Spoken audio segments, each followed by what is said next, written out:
Stoa is a digital campfire where we cohere in dialogue about what matters most at the knife's edge of what's happening now.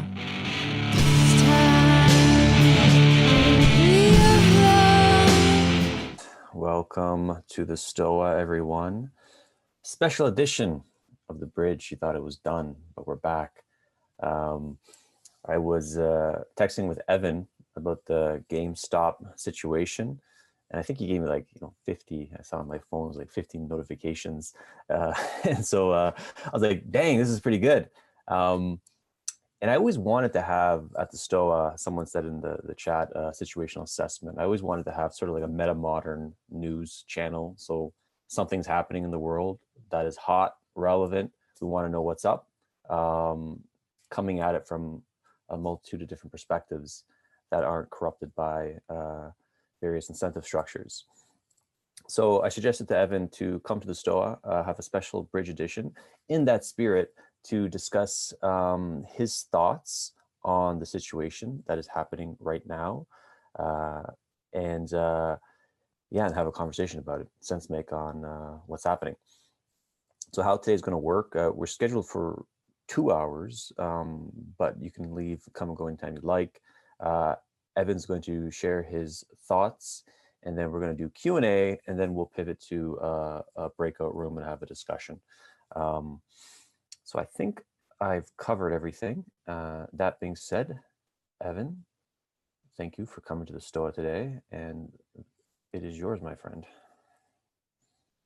All right, happy to be here. So the way that this is going to work from my end, so I'm going to present some thoughts. We're going to start out with a sort of brief overview of the situation, giving some background into just exactly how the market and shorts and things like that work, which I'm sure will be review for a lot of people here, but we wanted to make sure that nobody's just hanging on for dear life, totally lost when we start talking about financial stuff. So we'll get through that fairly quickly, and then we'll have some discussion of some of the more interesting implications of this situation, sort of situational assessment style, like somebody put into the comments, and then we'll go from there and start a hopefully interesting conversation where we sense make about this as a group. So I'm going to go ahead and start sharing my screen.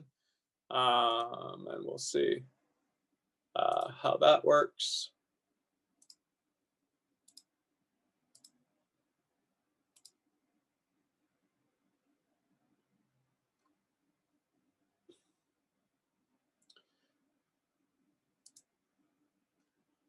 Oh,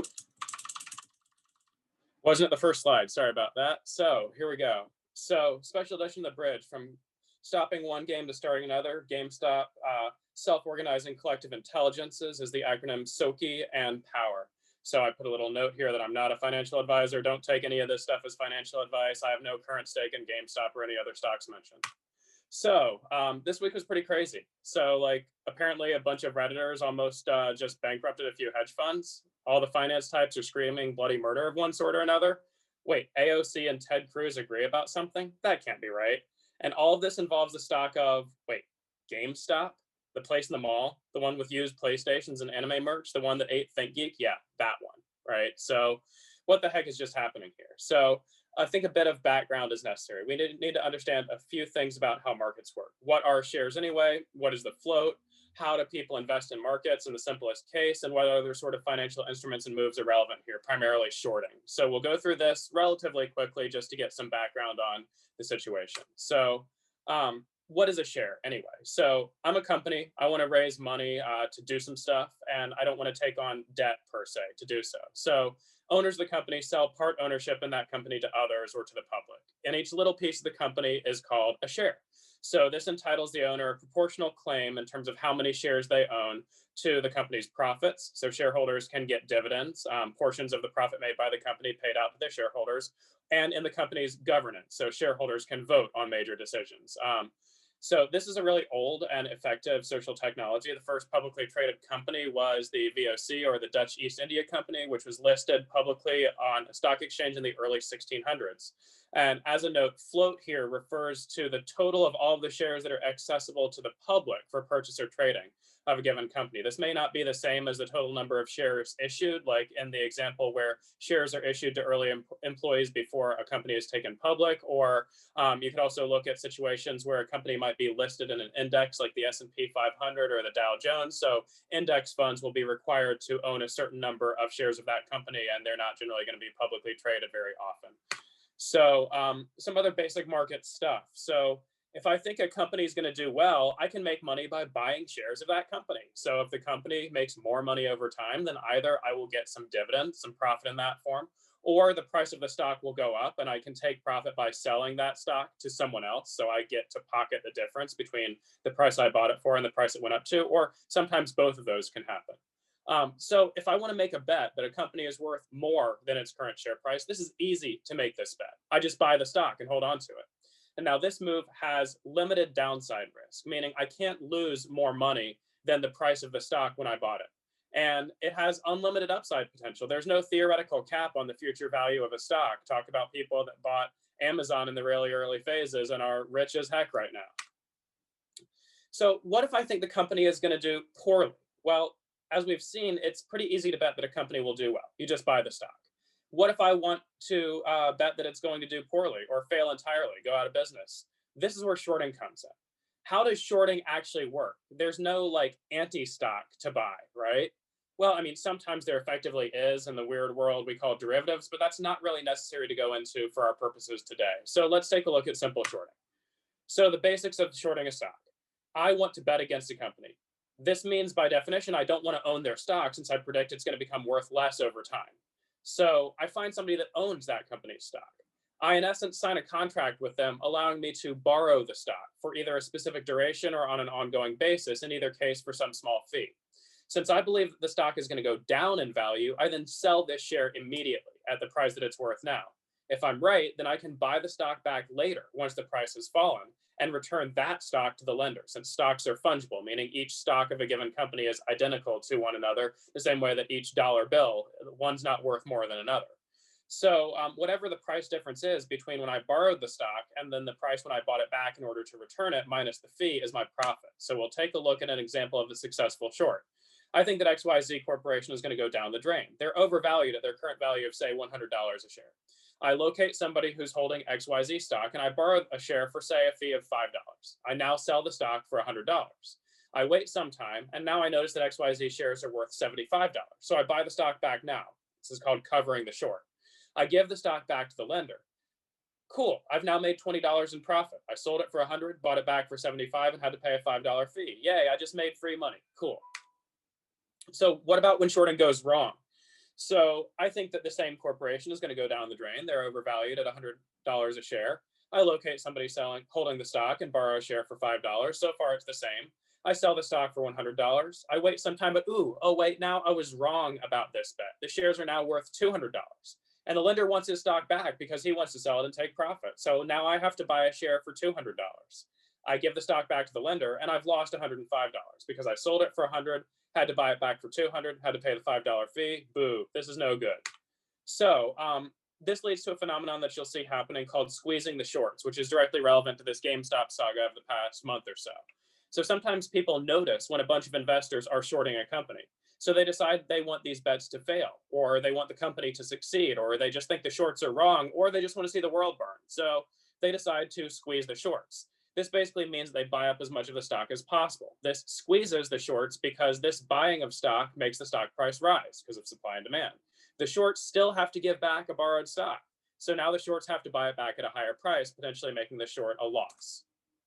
So back to GameStop. So back in September of 2019, a guy on WallStreetBets called Deep Fucking Value noticed that a bunch of people were short GameStop. And the stock was already pretty low at this point, lower, in fact, than it should be based on the company's financials. So he kind of looked into this and says, hey, wait, GameStop's in debt, but they're not that in debt. They've got assets to cover their debts. Why are they valued so low? They're still a going business concern. So he just keeps announcing on Reddit how he's really into GameStop periodically and encouraging other people to look into this. So people do. Other people, both on Reddit and elsewhere, look into why the stock is so low, and they notice that One of the main reasons because there are a lot of people shorting GameStop. There's more shorts than there are actually shares in the float, meaning more people have shorted GameStop or they've shorted more shares of GameStop than there are shares actually available to buy. That's kind of interesting. It's odd, but it happens from time to time. And pretty often when that happens can result in these sort of short squeezes. So it seemed really strange, though, given the company wasn't struggling that badly. So as time goes on, more people on Reddit notice.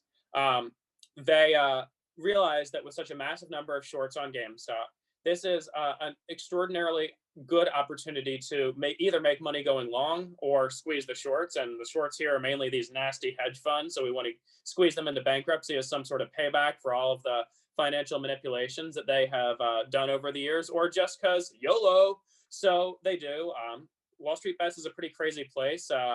Lots of people, mainly small, everyday people, retail investors, as they call them, buy up GameStop, causing the price to skyrocket starting around the beginning of this year. If you take a look at charts, GameStop crept up like fairly slowly, from around maybe $4 when this guy on Reddit was first talking about it per share to $17.25 as of the closing of the market December 1st. Closing price as of closing on Friday, this past Friday, $325. So this means the shares increased over 18 times. So this is just ridiculous, right? Now, Wall Street now wakes up and shits the bed. So this brings us to the past week. One hedge fund in particular, Melvin Capital, was really deep into shorting GameStop.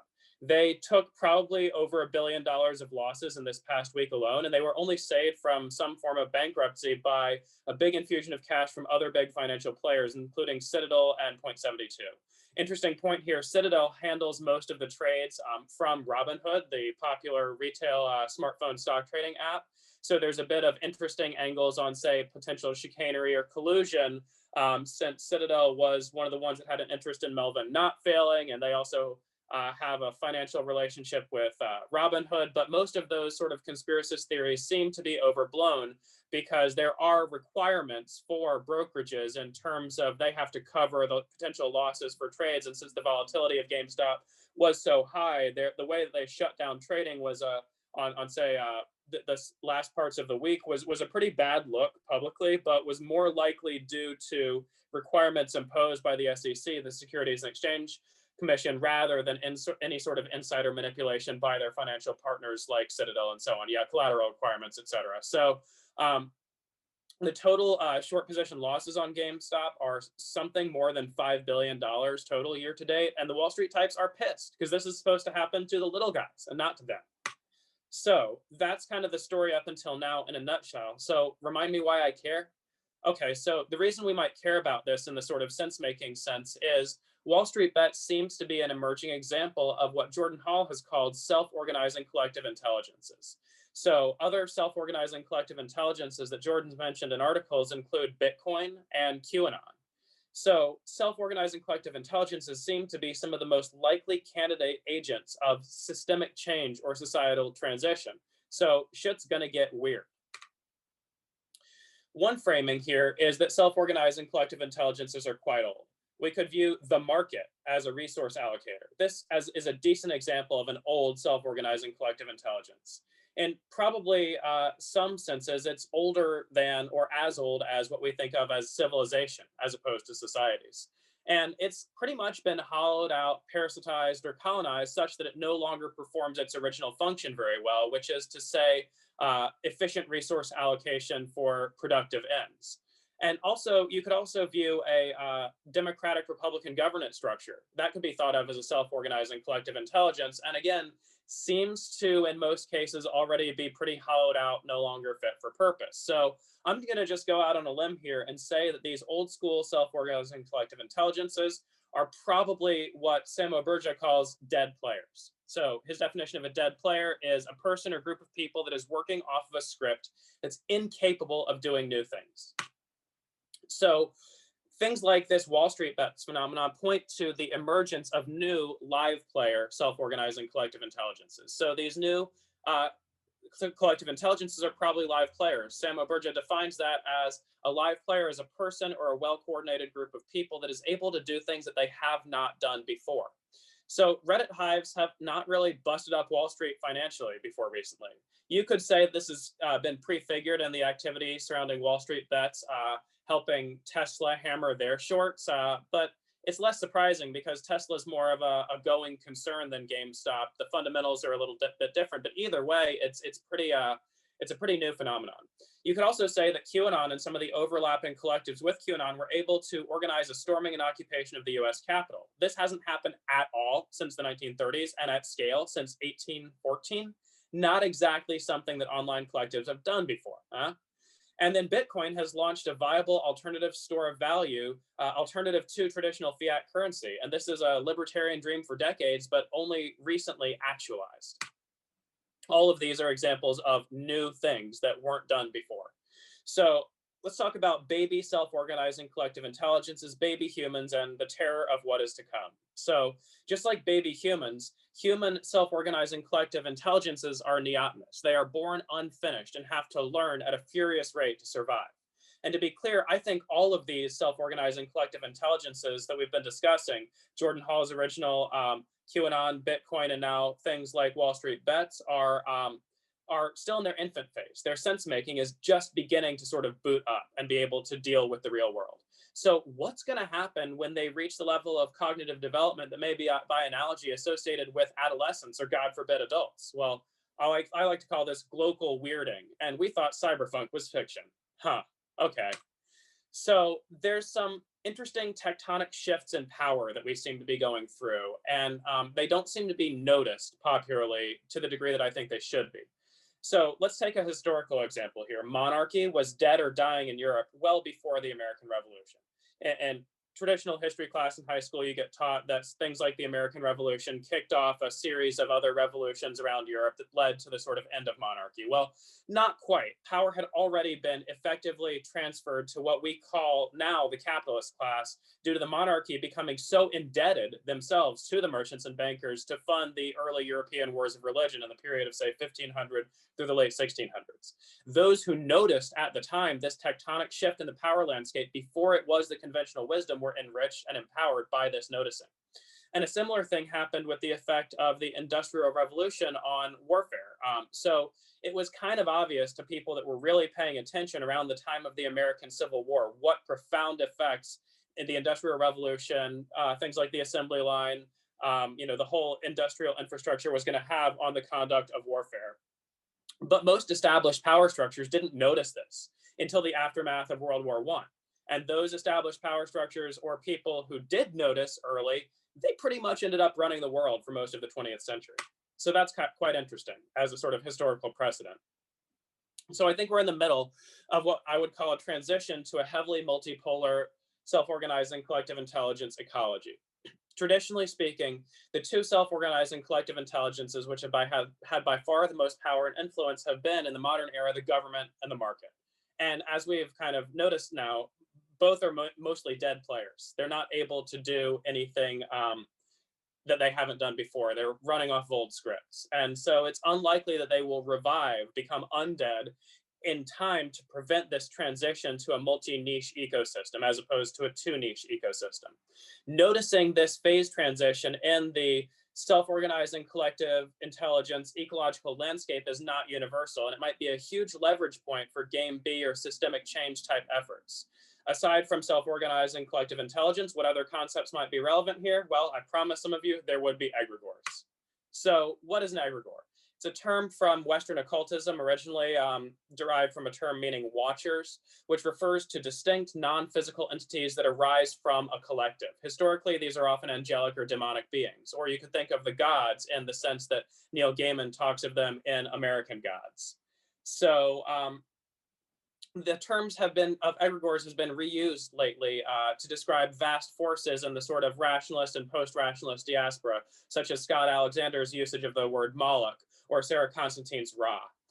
There's an interesting article on HiveWired blog about the different types of egregores, which I think might provide an interesting lens here as well. So the Alexandrian egregor, named after Scott Alexander, are these sort of abstract entities which exist as outcomes of how systems interact with each other, so like Moloch. The Constantinian egregor, these are what you could think of as attractors in thought space. So her essay on Ra is an example of these things that are attractors in human thought space, but not so much the inevitable outcomes of systems necessarily. And then a third type of egregor that's called the Roman egregor. So these are externally imposed and maintained by the power of a culture. So these, unlike the first two, require a constant energetic maintenance input. They have to be maintained, whereas the other ones just sort of are. So we'll return to that for some of the discussion later. So I think there's a really interesting interrelationship between the concept of self-organizing collective intelligences and the concept of egregors. These definitely seem related. For one, the self-organizing collective intelligences seem like a really fertile ground for the emergence of egregors. And QAnon probably seems to contain several examples of this. On the other hand, often a pre-existing egregor being consciously noticed by enough people can nucleate a self-organizing collective intelligence. And Bitcoin seems to be an example of this process. So there's a weird feed-forward, feedback dynamic that I don't fully understand going on with these concepts, but they are clearly interrelated.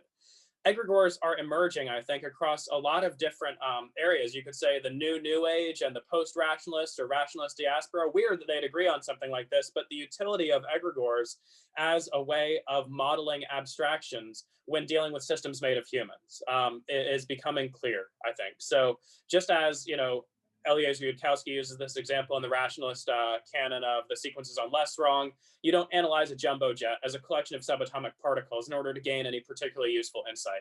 It's just computationally intractable. Nobody does it, right? Instead, you analyze it at a higher level abstraction, looking at things like thermodynamics and, fluid dynamics and the flow of air, and the whole thing is one gigantic object.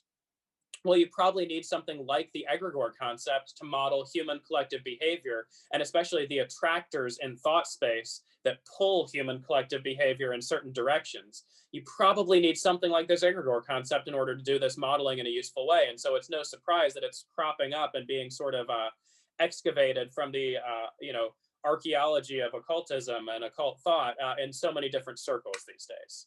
So I think it's interesting also to think of what is in our cultural shadow as an egregor generator, specifically that second type of the Constantinian egregor, the egregor that exists as an attractor in thought space. So what is in the cultural or collective shadow can be seen as a fertile generator of egregors. And our culture has a ton in its shadow having to do with the roots of what we might call value and meaning.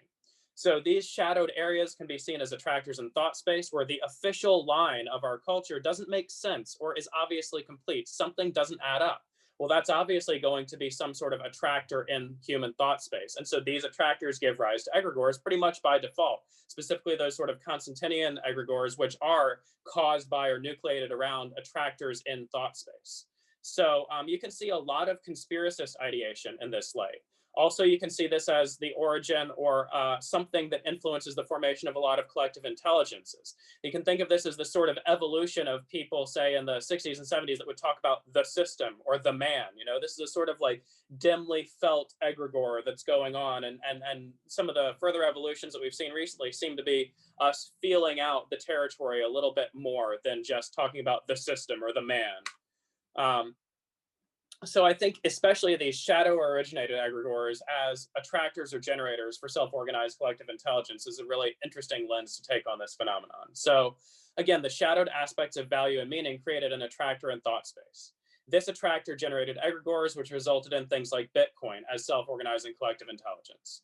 The shadowed aspects of what you might call true religiosity, in the sense that Forrest Landry defines religion in his 6 paths section of the eminent domain metaphysics, control, and hierarchy, this created an attractor. And this attractor generated egregors, which has resulted in things like QAnon.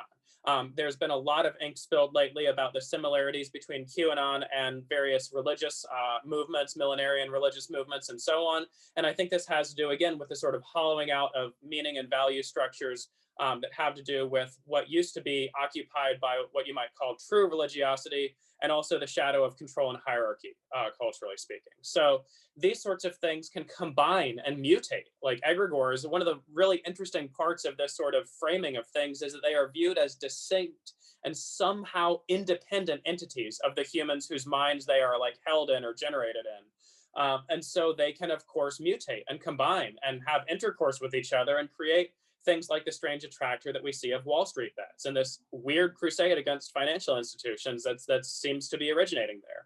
And why is this happening? Well, partially because all of the justifications for the current financial and economic system seem to leave us with more questions than answers. I mean, has anybody ever tried to figure out, like, do your own research, what the hell actually is money, right? What the hell actually is value?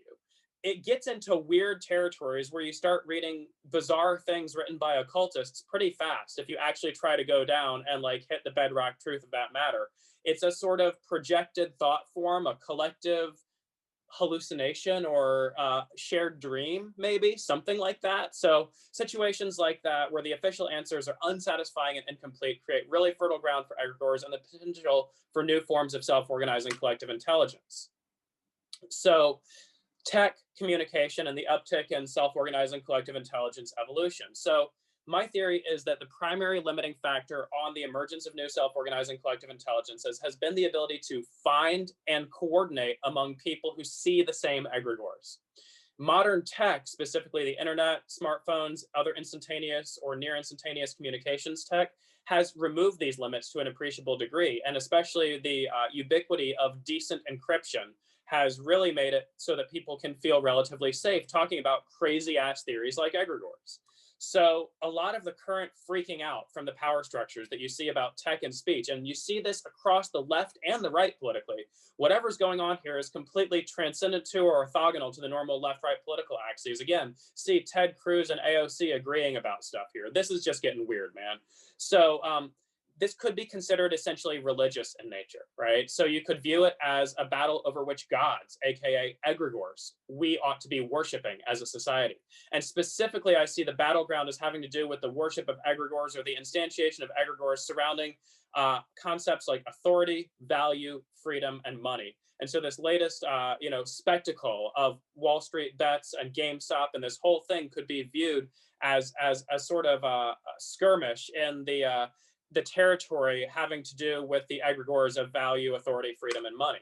So it's again important to notice that the old self-organizing collective intelligences like the market economy and governance in terms of the United States government are pretty much shambling zombies. They're dead players and they're too dead to notice it. They recognize the new self-organizing collective intelligences as threats because part of their script is to have a monopoly on something. The market has a monopoly on the trade and value. The government has a monopoly on the use of force, right?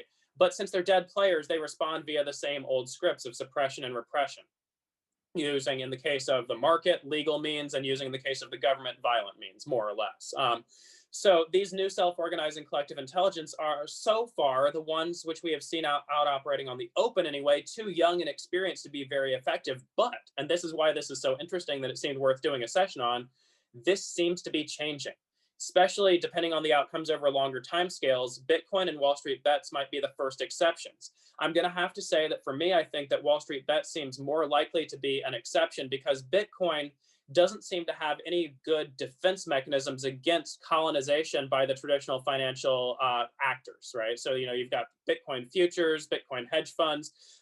This seems to be something where the traditional financial whales are being able to really kind of adapt to the new reality of Bitcoin. But WallStreetBets, where a bunch of random guys on Reddit, like PM me your potatoes or whatever, are able to, somehow manage to cause billions of dollars in losses over a very short period of time to the same sort of vulture capitalist hedge funds that everybody's been so pissed off about lately, but nobody's been able to do anything about. Now that is interesting, and that clearly is the action of a live player.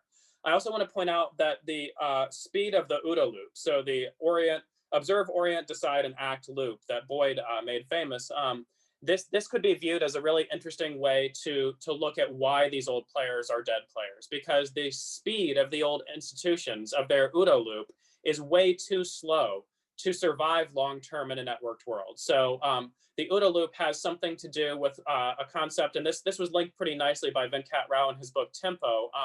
There's a concept called tempo in fencing, specifically historical Western martial arts, that's very closely linked to the OODA loop. And if you can get inside of your opponent's tempo, you've basically won the fight.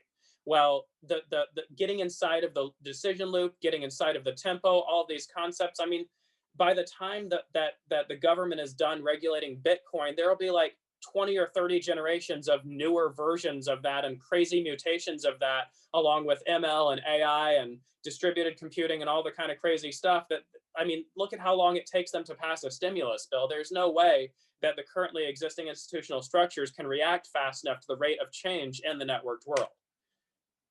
So I think we're taking a look at potentially some keys here to systemic change and solving the meta crisis, surviving, I should say. Solving is a big order. Just let's talk about surviving the meta crisis. So one, noticing that these dynamics of the new self-organizing collective intelligences, noticing that we can either create or ally with live player self-organizing collective intelligences, adapting to the shambling death of old self-organizing collective intelligences like what we think of as the government and the economy or the market.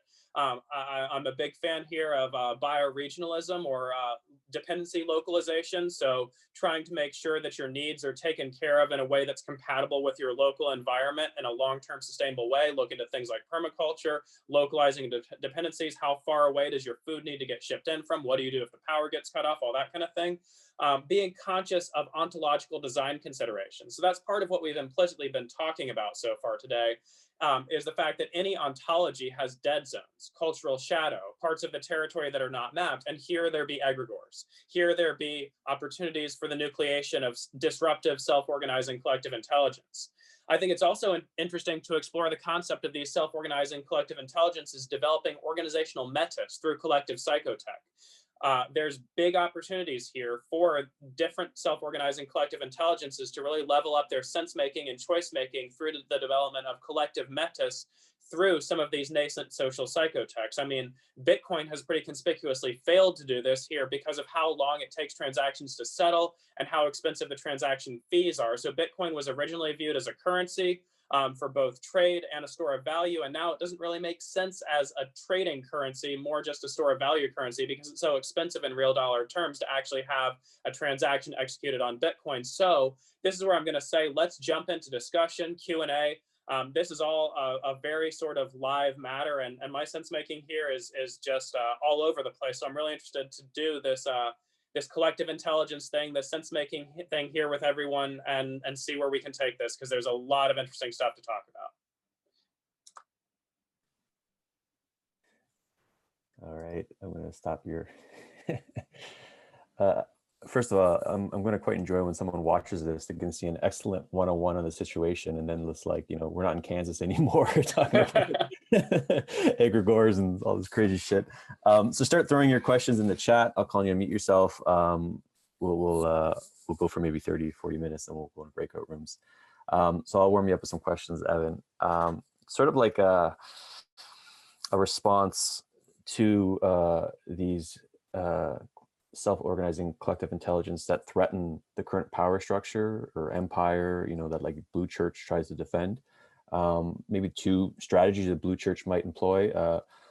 One is it's having a very tight Overton window. If that transgresses it, then you know, censorship, like we saw with QAnon, how it became quite dangerous with the Capitol Hill situation. And so they kicked the president, then President Donald Trump, off Twitter, and then just, you know, removed everyone on QAnon and stuff like that. So do you think what John Robb would call like a long night might emerge from sort of like dealing with these self-organizing collective intelligences? I think that one might try to emerge.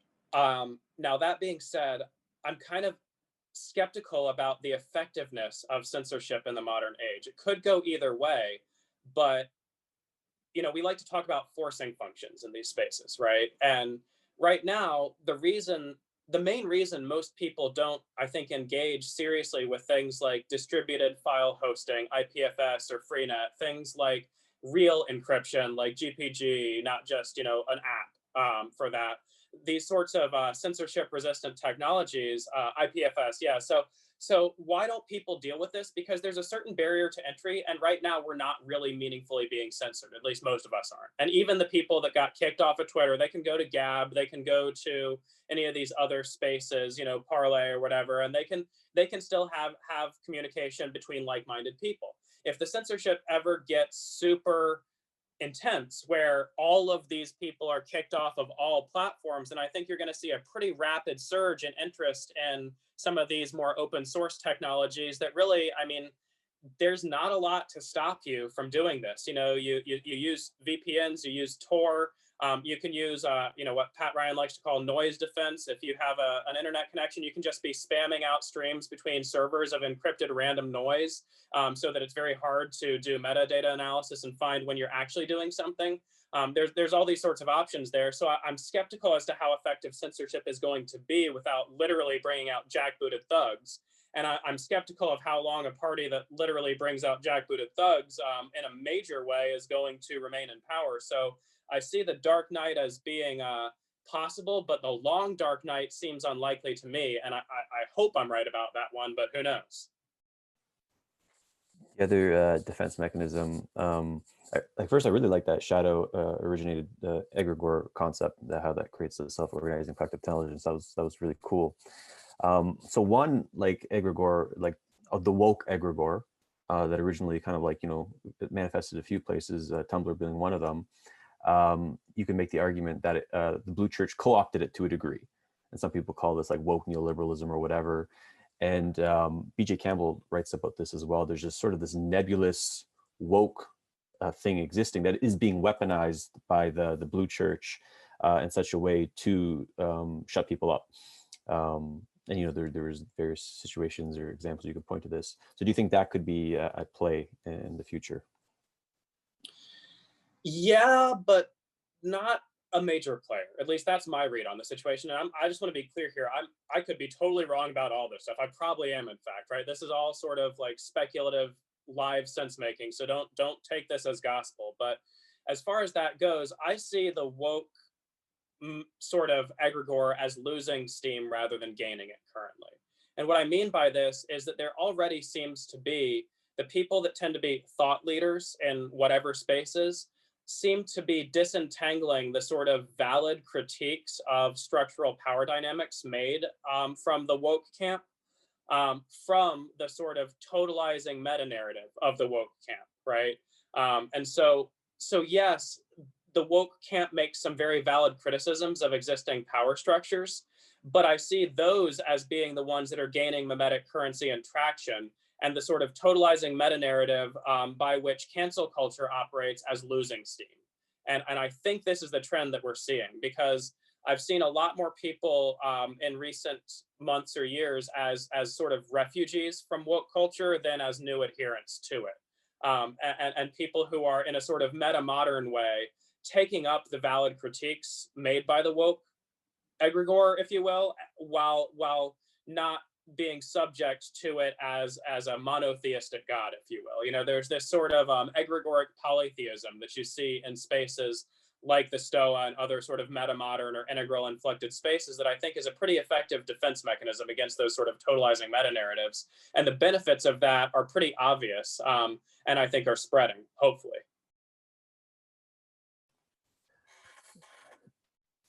Thank you for that. That was awesome responses. And I'm just geeking out of all this stuff. So I'm gonna choose David, and I might have a few other questions for you. So David, if you can unmute yourself. Cool. Hey Evan, can you hear me? Cool. Yeah. So my question is, one thing that I can understand about this session is that what you're essentially doing is acting as an intriguing and powerful meta news function that the Stoa as a SOCI is currently fulfilling. How would you orient this session kind of serving this function, and where does that fit in the evolution of the Stoa and associated kind of tribes or self-organizing collective intelligences? I mean, I think that's, yeah. That's a really interesting question. And I mean, I think I probably want to tag Peter in for some of the answer to this too. But I guess my sense of this personally is that, there seems to be a bit of a hunger in spaces like this for, I kind of think of this term as a bit of a pejorative, but for something along the lines of hot takes, like responses, situational assessments to active things that are getting chattered about in the broader news media landscape, but which are not so based in or infected by the traditional ways of splitting the narrative. So like left versus right, populist versus elitist, market versus socialist, et cetera. And so I think that so for me at least, it's an interesting space to be able to engage with people in ways that you can say things that might be outside of the orthodoxy of any of these traditional axes and not be immediately canceled or crucified by the audience, right? And so I see this as a space for sense making to happen in ways that are just orthogonal to the traditional axes that are ground in journalism. I mean, you watch what's been going on CNBC or any of the traditional news media this week, and I mean, people are just like lemmings, lining up on the various sides, and the takes are relatively uninteresting because of that. They're all pretty predictable, and that's again why I describe so many of these more traditional SOCIs as dead players. So I'm really interested, though, Peter, your thoughts about this as well, since the Stoa is directly, kind of your space here. Yeah, and this might make me circle back to that meta modern news comment I did at the beginning. I was actually talking with David Fuller earlier today, and we were comparing legacy media, like Blue Church, with all the alternative medias or blogs or kind of like mimetic tribes, and the advantages and disadvantages of both. Where legacy media, they have this performative neutrality, which stinks of bullshit. Everyone knows it now. But they still have a methodology that is quite effective to gather truth claims, the journalistic ethics there. While alternative media, they don't have that, but they're open with their bias. And that's an advantage that they had.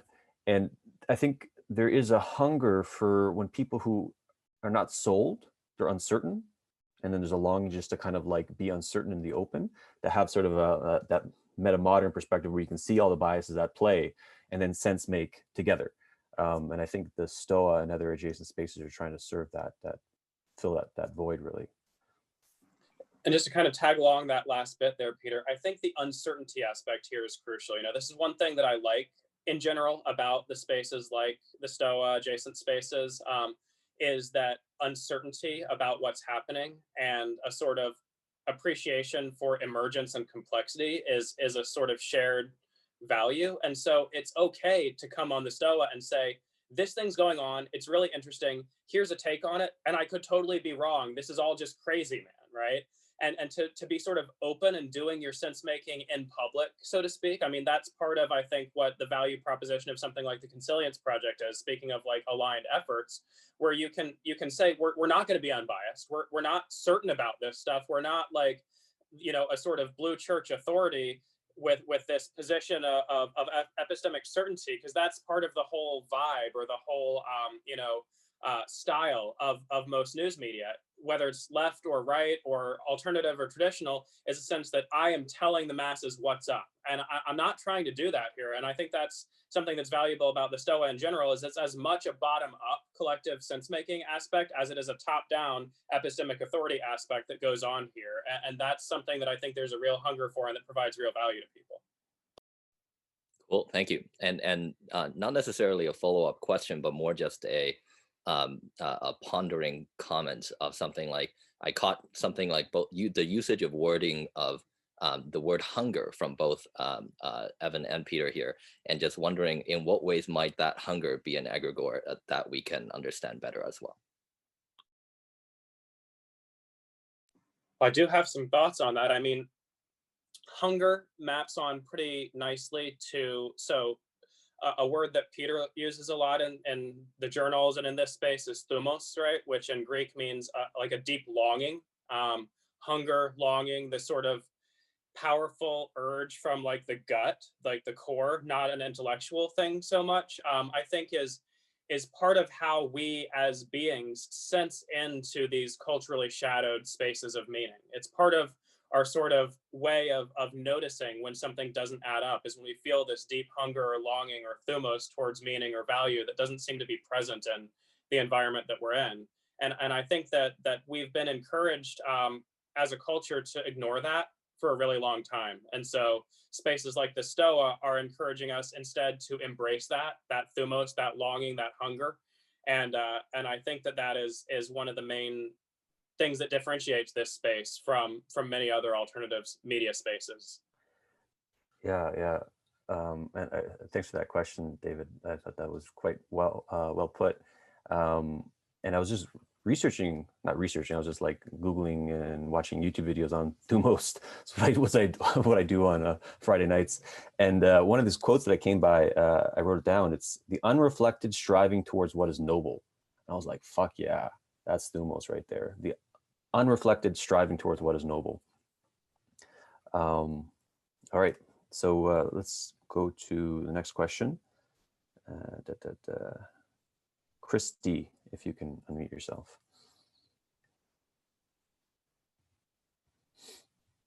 You're on mute. You're on mute, Chris. But your hand is moving. Can you hear me now? Okay, so hey, Evan, thanks for the situational assessments.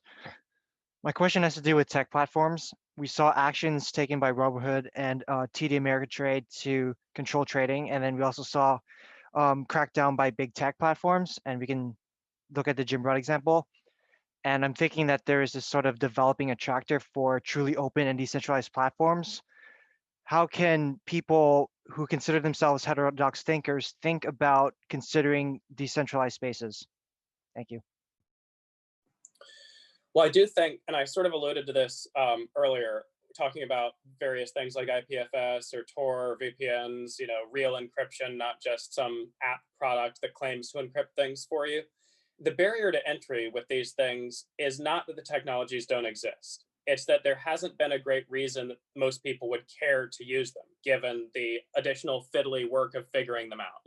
It's freaking obnoxious to even just get like an encrypted email sent if it's not through something like Proton Mail. It's not impossible, but it's obnoxious. And I think that the events of the past month or so might be a pretty big wake-up call towards decentralization for a lot of people that aren't already concerned with this stuff. I mean, left and right, whatever divisions you want to talk about our culture as having, everybody has felt some level of censorship or repression or damned information flows or something like that. In the past bit, you've got the people involved with the QAnon and the sort of storming the Capitol, Stop the Steal movement are feeling very censored and repressed right now.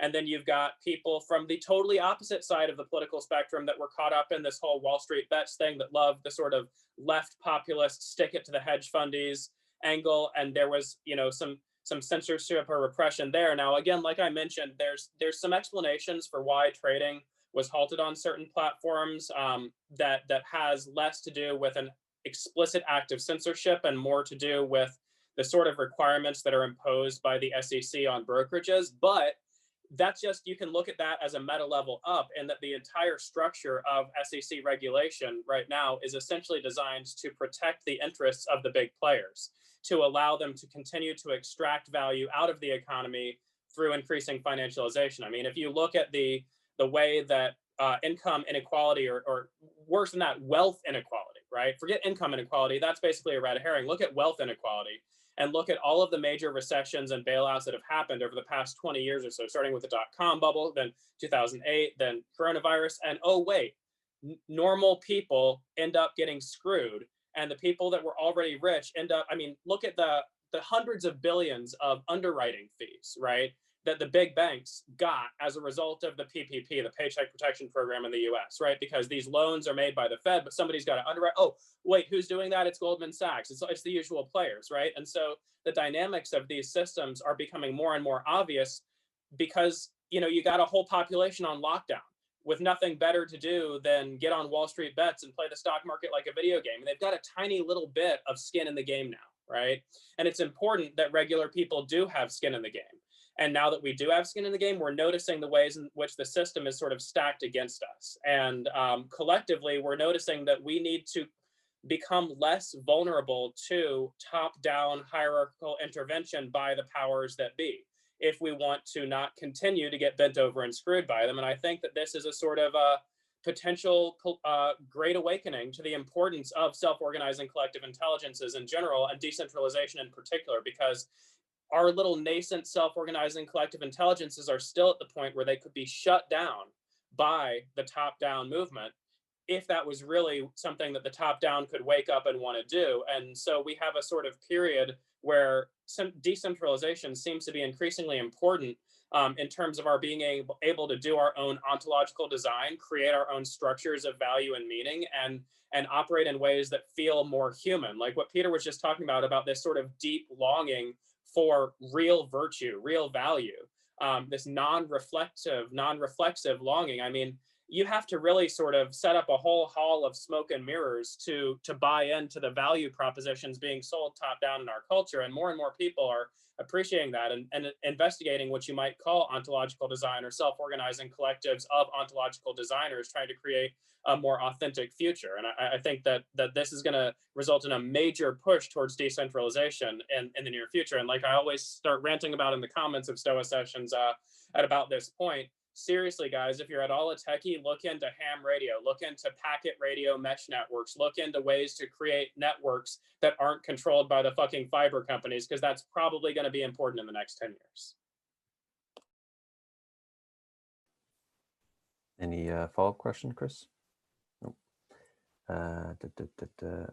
Let's go to Tanner. So I really liked how you talked about this SOCI or SOCI being in the infant or adolescent stage, because it's kind of acting out against the parents that be, right? Like the traditional players, and it's kind of doing it for the lulz too. So my question is kind of just, where do you see these movements maturing, and where, like, what could be disrupted next? Is there anything the meta modern movement could do, the sense making movement can do, if we recognize this power? Where can we direct it? Well, I mean, this basically, so to be fair, for one, I sort of ripped that off from Jordan Hall, right? I mean, like, he's the one who described specifically, I think, QAnon in that article that got, I think, taken down from Medium as a self-organizing collective intelligence that was in a very sort of nascent stage of sense-making, right? But still powerful, right? Because of the collective intelligence aspect. Sort of finding the sort of patterns that the pattern recognition and, information smoothing algorithms used by the standard cultural collective intelligences had been missing. And now it's got a lot of false positives. A lot of these nascent self-organizing collective intelligences do. They might be seeing a lot of faces in the clouds, right? But that doesn't mean that that's always going to happen. And so I think that the sense-making and meta-modern communities in particular are, in my opinion at least, pretty much the bright spots in terms of sense-making in general, culturally, right now. Like, this is where the interesting stuff is happening. And it's no coincidence that a lot of the interest and focus in these areas is in what you might call group or collective psychotechnologies surrounding group or collective sense-making. And so I think that this points to the importance of an increased focus in that area, right? Like, it's less important that we become the most individually powerful sense makers that it's possible to be, because no one person, no matter how galaxy brained you are, can possibly make sense of all of this craziness. What's much more important is figuring out how to leverage network effects and group sense making and collective intelligence to boot up these self-organizing collective intelligences into a place where they can just strictly outcompete the sort of game A systems that exist in the world before the game A systems have time to observe, orient, decide, and act. In other words, focusing on getting inside of the decision loops of the current power structures in a way that is not noticeable before it's too late seems to be a really fruitful area to focus on in terms of developing group psychotech coordination mechanisms, and of course the decentralized infrastructure to enable this communication to happen once the current structures do notice what's going on and start reacting. Any follow-up, Tanner? I was wondering if you had any specific ideas of where it might be heading. I don't know if there's maybe anyone in this whole group, or maybe that's something I'll ask in the breakout room, because it seems interesting to see where there might be weak points that we can look to exploit, or we can see what's going to happen. Well, I did mention towards the end of the presentation, I think that sort of on the one hand, an emphasis on sort of bioregionalism, right? Looking at reducing the global dependency structures of the necessities of human life and of human happiness is a really important area to focus on. And that's something you see a lot of in these spaces, right? A lot of people are talking about that stuff in the sense of bioregionalism, in the sense of permaculture, solar punk type aesthetic. Like there's some really interesting activity going along there. And then say the sort of thing that people like Josh are working on with Conjure, right?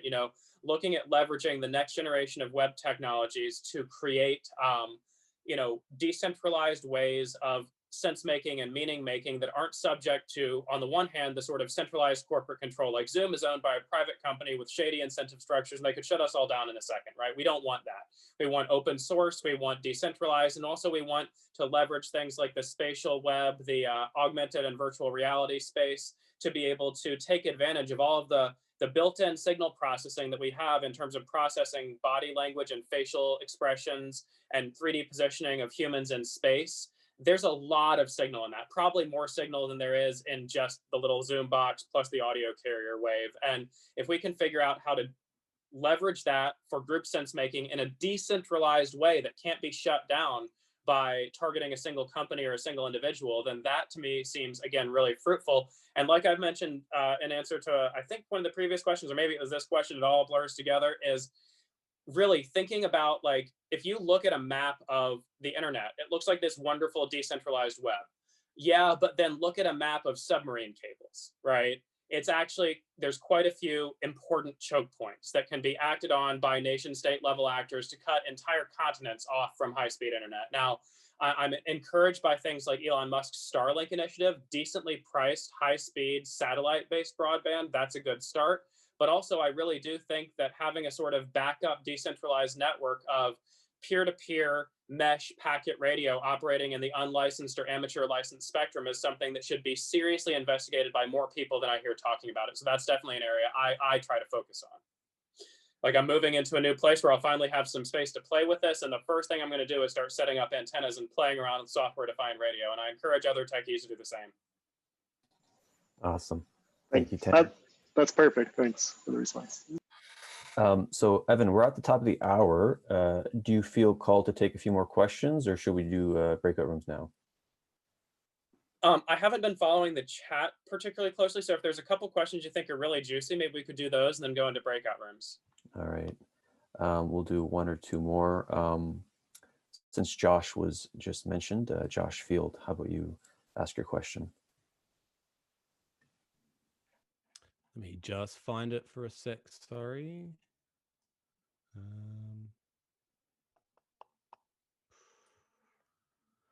Yeah, just to kind of put explicitly what we've been kind of circling around and to try and make it a bit more just explicit. How do we optimize, discretize, organize the potential of the kind of 10,000 plus strong active sense maker groups to both massively upgrade global sense making and inter-collaboration efforts to implement change?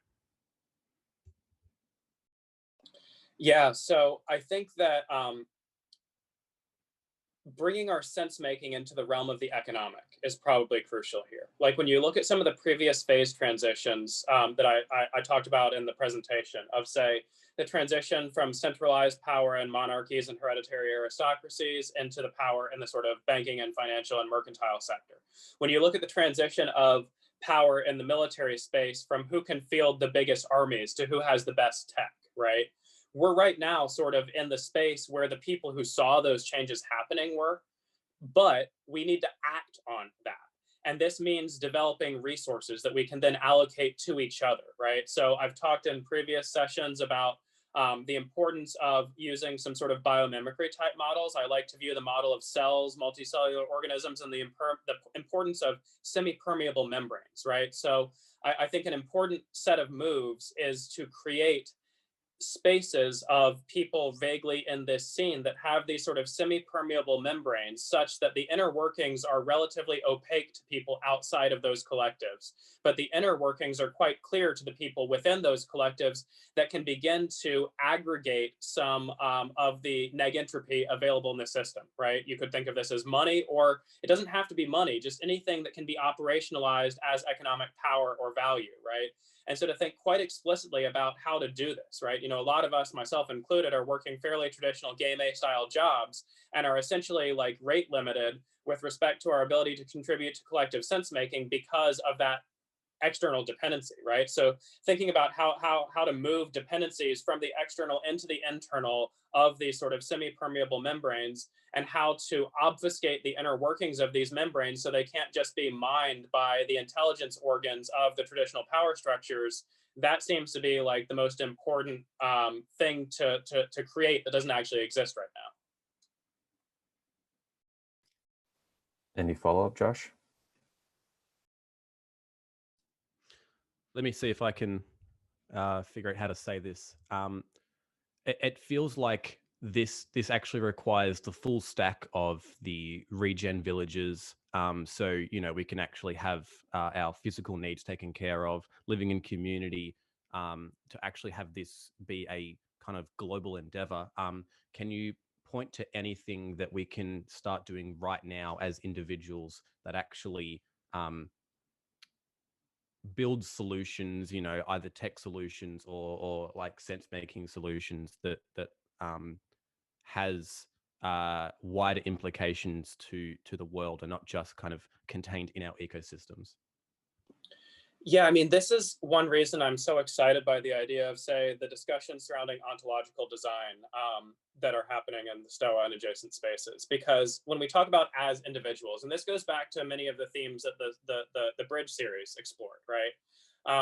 When we think about localizing dependencies, we can also think about eliminating dependencies, right? Because many of the things that we have non-local dependencies for are in fact spooks, right? They are in fact things that are arbitrary mental constructions based on a certain ontology, but that don't actually have any sort of ultimate requirement for like actually living and being happy, right? So in other words, operating at the level of, as far as what can we do as individuals now, operating on the level of really getting into the inner workings of our own minds and looking at the ways in which we are generating demand for the products of broken systems in ways that are not strictly necessary for our own survival and flourishing, right?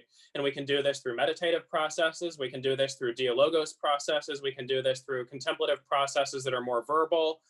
You know, there's lots of ways to approach this, but I think that this is something that we can do right now as individuals to sort of minimize our dependencies on decaying systems, right? You know, thinking about, for example, how many of the products that I buy are actually necessary for me, not just for like base survival, but even for flourishing, right?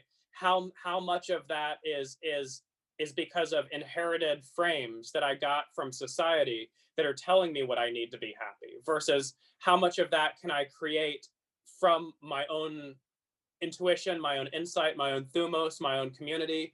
And, you know, like how can I, in other words, replace these external dependencies with internal or local dependencies? And, you know, the sense of like happiness that I get from like unboxing the latest tech gadget, how does that actually compare to the sense of happiness that I get from like an improvised drum circle where like I'm sitting around with a bunch of people banging spoons on various objects and we're just making music for like 20 minutes doing that? It's probably a greater amount of happiness that comes from the second thing than the first thing. And yet the first thing might have cost me a few $100 and a few hours of my life in terms of work. And the second thing pays for itself right there. So, you know, just sort of looking at things through that lens, I think that is pretty crucial. And also basically zero financial cost, significant time cost, but it's, you know, just trade off watching TV for that or whatever, right?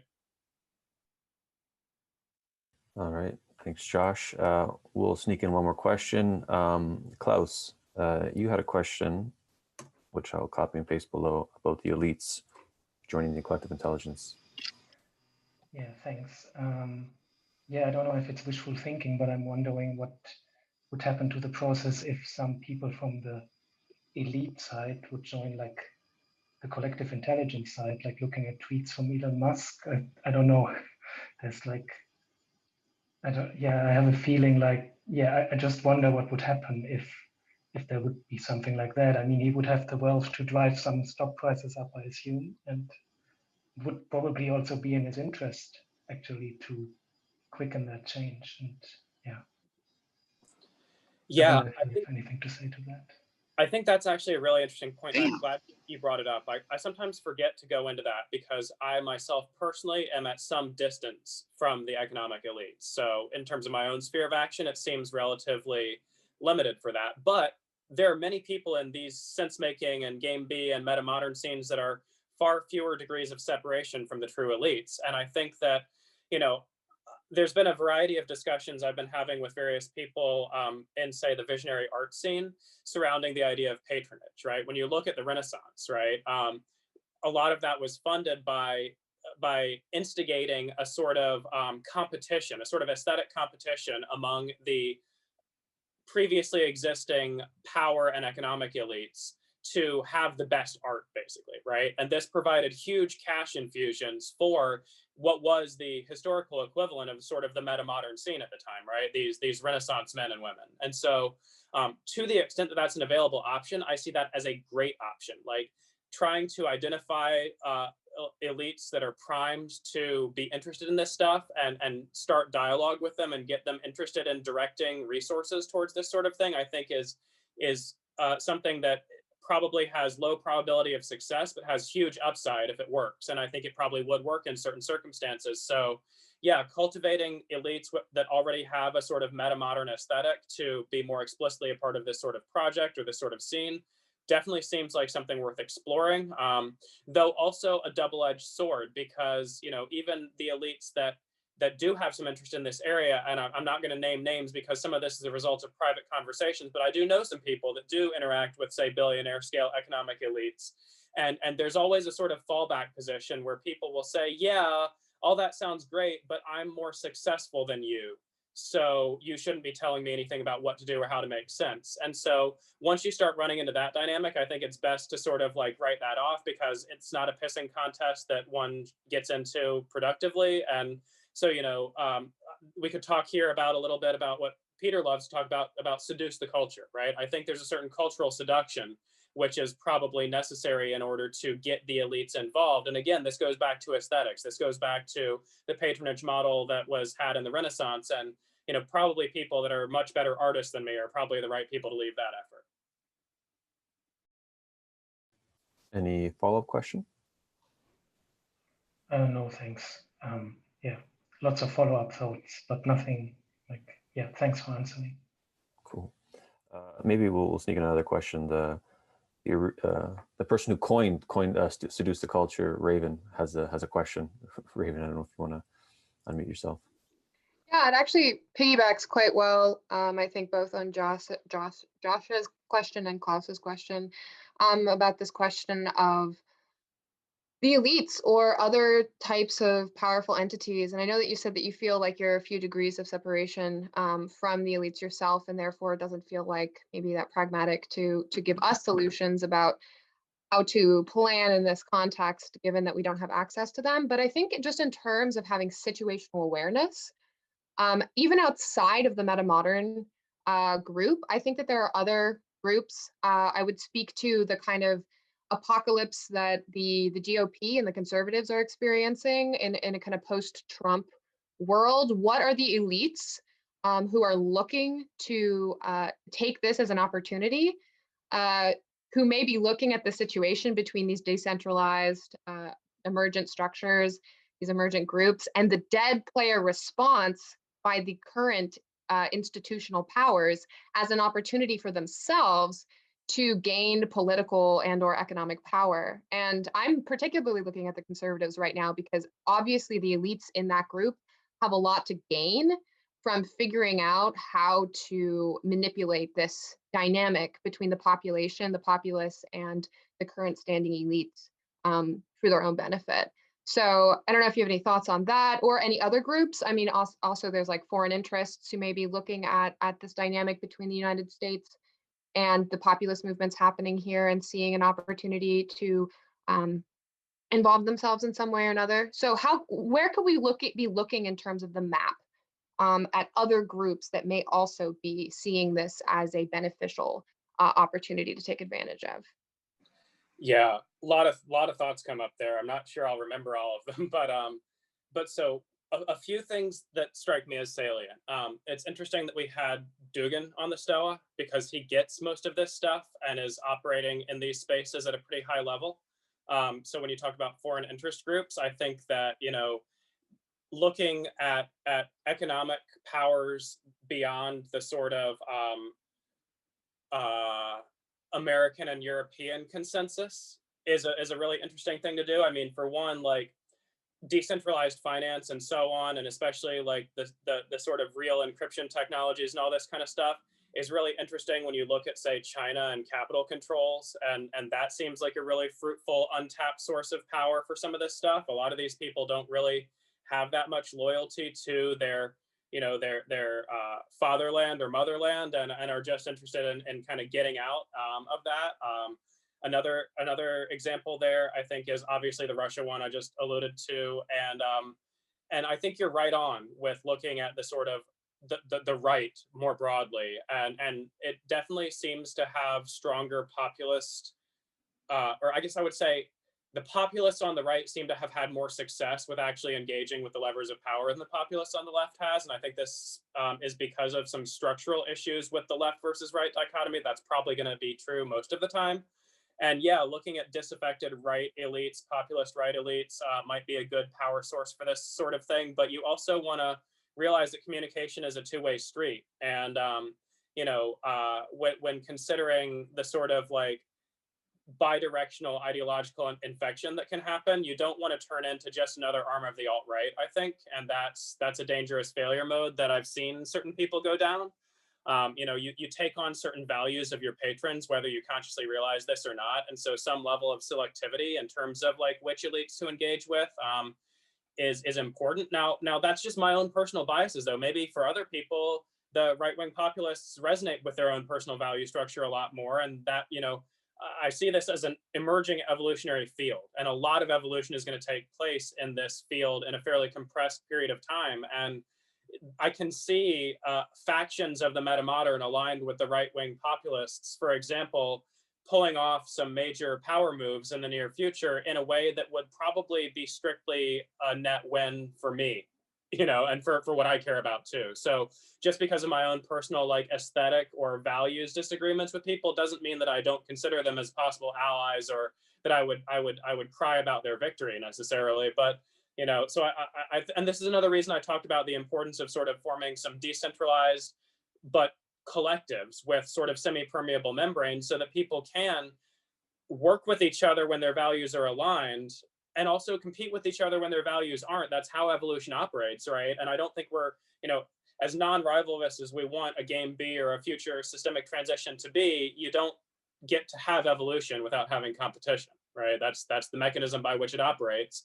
And humanity and individual humans have clearly not proved themselves to be intelligent enough designers to outcompete evolution anytime soon. So I think we got to embrace that competitive side of the dynamics. And I'm really happy to see if that sort of thing happens that you were discussing there. And I also think that one of the other things that's worth mentioning here is the sort of possibility of real alignment through dialogue with some of these right-wing populist factions, because of the importance of what I talked about as real religiosity in the presentation. Like when you look at, say, Forrest Landry's description of the six paths and what religion is in that, it's the sort of, you know, has to do with taking the subjective, many subjective things and moving them into the realm of the objective, right? The sort of objective reification of subjective experience, right? An objective expression of subjective experience. And religion is an area that we just don't really do very well in this culture right now. I mean, you have the sort of pre-modern religious enclaves that have somehow managed to hold on, but then everybody that's sort of modern or beyond, I don't see much in the way of what you'd call real religiosity in this sense. And I do think that it's, you know, those six paths that Forrest talks about, or this sense of real religiosity, taking our own subjective experiences and collectivizing them, you know, the urge that causes us to build cathedrals or temples, that's a real deep part of being human. And it's something that I think a lot of us in these spaces have hunger for, have thumos for. And I wonder what might be sort of had in the dialectical synthesis of engaging with people that have a real operational religious felt sense in a way that many of us don't, and what kind of hybrids could emerge from that. That seems fruitful if dangerous to explore. So I'm all on board for it. Cool. Any quick comment or follow-up, Raven? I guess one observation that I have about these decentralized groups, they seem to have very targeted goals. And that's something that I see as a challenge within like the metamodern space. Like if we're going to be like getting together as some sort of like decentralized horde, you know, to do something politically, like it's much easier to organize in this emergent way when you have very targeted, explicit goals, and then you can fall back down again into like a blob, and then re-centralize and then fall back down.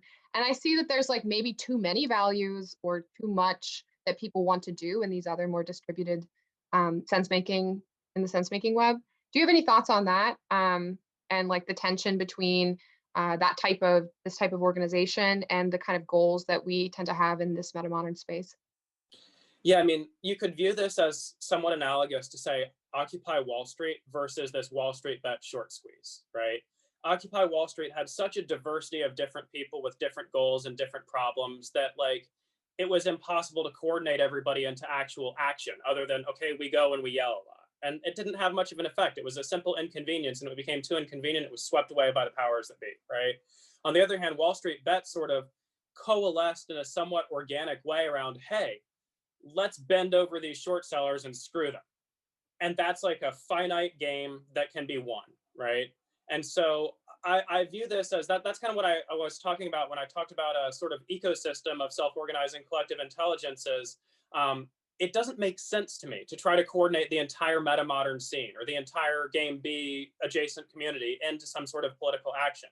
It makes sense to use that as a group of people who have broadly good, broadly superior to baseline sense-making abilities, and to form collectives within that scene with more concrete goals. And then to align or ally with other collectives in an opportunistic way to implement those goals, and then go back into a state of non-alignment outside of your own little like semi-permeable membrane having value-aligned bubble when that goal is accomplished or when it fails to be accomplished and it's a definitive failure or whatever, right? You know, the same way that human individuals can form coalitions of shared interest and then go back to not being in coalition once that shared interest has been actualized. I mean, you even saw this politically, like with say the Tea Party and certain populist leftists in that time period. Like there was an interesting alignment there surrounding the Occupy Wall Street. I remember being at Occupy and having a shared protest with the Tea Party, where it was a bunch of Occupy leftists and a bunch of Tea Party right-wing people